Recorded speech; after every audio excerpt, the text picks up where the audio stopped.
welcome to The Traveling Introvert. So today I'm going to talk about this weird thing that I saw. Weird isn't the right word. I saw in an airport in New York. It's funny, I'm a person that uses United Airlines a lot just because of various reasons. And for some reason in Newark Airport, which is one of their flagship airports, they do have a lounge, which is great, but this lounge is located before security. And anyone who's flown through any airport in the United States knows that you can never be sure just how long it's going to take you to get through TSA. No matter what time of day it is. Sometimes it's busy and they have lots of lanes open and everything goes swimmingly. Sometimes it's not busy and they have lots of lanes open and it goes swimmingly. Sometimes it's super busy and they don't have a lot of lanes open and pre-check suddenly isn't a thing.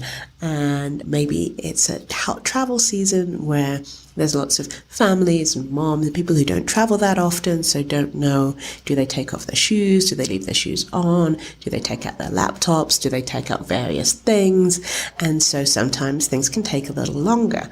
So it's great that there is a lounge available, but nobody, and I mean nobody, wants a lounge, especially an exit lounge, it's not an arrivals lounge, to be before security, because you don't know when is the right time to leave the lounge to get through security.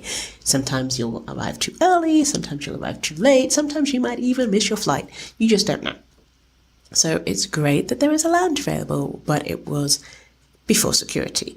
So I decided that I would go ahead and go through security and just get some food and hang out at the gate. And normally at the gate there's plug points and seats, mainly being fought over, but they do exist.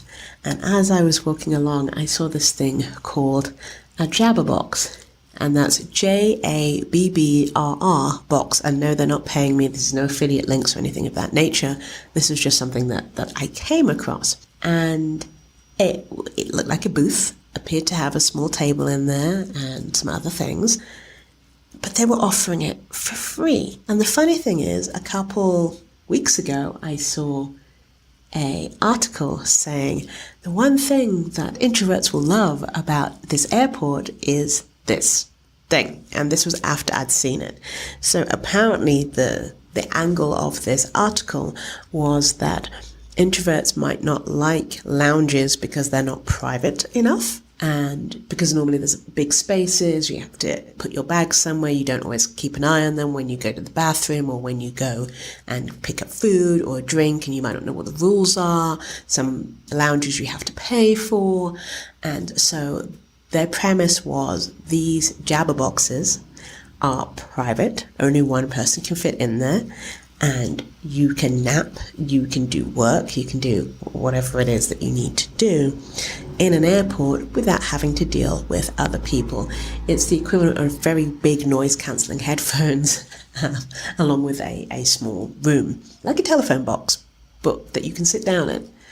And so I went in and explored and discovered more about this Jabbrrbox. And should you wish to find out what I saw, and there's video of me and sort of a blow-by-blow of how to use it, you go to my Patreon page, and it's The Career Introvert. And if you become a Patreon, you'll be able to see what I saw and what I did in this Jabbrrbox. And it was interesting, and there are some design flaws. So that was my trip in with the Jabbrrbox in Newark Airport. So thank you for listening. My name is Janice.